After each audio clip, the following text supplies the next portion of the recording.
Dans le chapitre 7, on va parler de l'énergie d'un système. On a vu dans les chapitres 5 et 6 qu'une variété de problèmes peuvent être résolus au moyen des lois de Newton et les principes associés. Mais il existe certains problèmes qui sont un peu difficiles à résoudre en utilisant directement les lois de Newton. Alors, il est indispensable de développer de nouvelles techniques qui nous aident à résoudre des problèmes plus compliqués. Pour développer ces techniques, il est tout d'abord très important d'introduire le concept d'énergie. L'énergie est l'un des sujets les plus importants en sciences et en génie, et plus particulièrement en physique. Tout processus physique qui se déroule dans l'univers comporte de l'énergie et des transformations d'énergie ou bien des transferts d'énergie. Le concept d'énergie, alors, sera appliqué à des systèmes mécaniques sans qu'il soit nécessaire de faire appel aux lois de Newton pour résoudre les problèmes.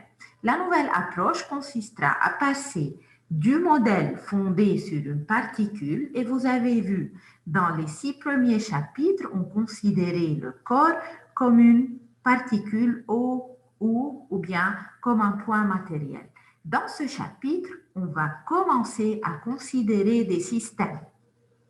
Alors, tout d'abord, on va parler d'un système et on va parler de l'énergie de ce système. Et basé sur ces deux, on va fonder une nouvelle approche qui va nous aider à résoudre les problèmes qui sont un peu plus difficiles ou compliqués. Ces modèles d'analyse seront développés dans ce chapitre et dans le chapitre suivant. Dans le chapitre 7, on va introduire la notion d'un système et on va décrire les 3 moyens de stocker de l'énergie dans notre système mécanique. Lorsqu'on applique le concept de système, on centre notre attention sur une partie de l'univers qui est le système et on néglige les détails sur le reste de l'univers qui constituera le milieu extérieur. Alors, un système est une petite partie de l'univers qu'on considère dans notre étude. Il est très important de savoir déterminer le système physique. C'est la première étape dans la résolution de notre problème. Alors, un système peut être un seul objet ou bien une seule particule, comme il peut être un ensemble d'objets ou de particules. Il peut être une région de l'espace, un objet de taille et de forme variable dans le temps. Et on va voir des exemples dans les chapitres qui vont suivre de chacun de ces cas.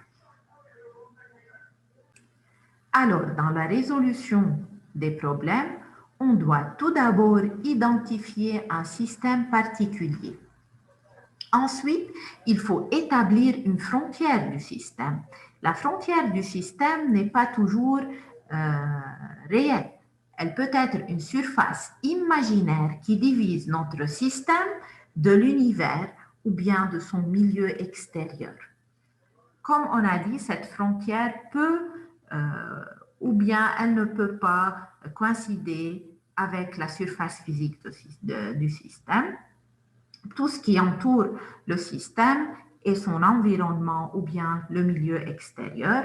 Des divers mécanismes de transfert d'énergie s'effectuent entre notre système et le milieu extérieur et on va étudier comment notre système va interagir avec le milieu extérieur.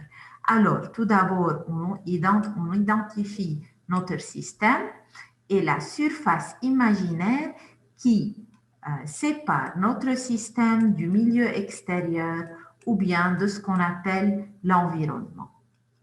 Ensuite, on va déterminer l'énergie au sein de notre système, quelles sont les différentes formes d'énergie qui se trouvent dans ce système, et on doit identifier les échanges énergétiques à travers cette frontière imaginaire qui se font entre notre système et le milieu extérieur.